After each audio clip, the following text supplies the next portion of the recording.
Hey guys, let me share our Super Typhoon Yagi experience. Gikan pa lang mi sa Sapa, nakabalita na mi nga naay Super Typhoon padung.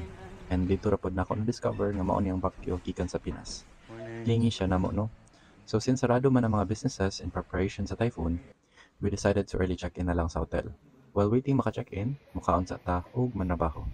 Kani nga time kay padung pa ang Super Typhoon, and we decided to hoard some food and water sa nearest mall. Nya close dito ang Lotte Mall. Grocery ra ang open. And since gamay raman og customer sa grocery, gipang sale nila ilang food to 50% off.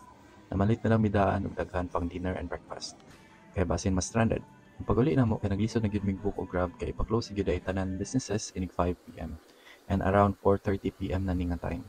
So papagdaw na mo uli kay nakaagi na mig mga natumba nga mga kahoy, maayo gani nakauli ra. And upon watching sa balita, delikado gyud ay ni siya nga bagyo. O pagpangabli na kong bintana kay nakimarites lagi, supusog gyud ay.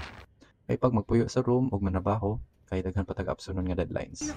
Blessing in disguise, nakabawi gyud mig tuog. Thank you for the 8 hours of sleep, Lord. And here's the aftermath. Kudaw sa government and people sa Hanoi. Paspas kayo sila naka-clearing, murag wala. Business as usual dayon. Wala ray naglinya pang ayuda. Joke lang. So that was our Super Typhoon Yagi experience. Nakatuyog-tuyog paghihapon mi sa Hanoi Old Quarters, kay malupad na pauliin gabi. Dili lang sa takutob,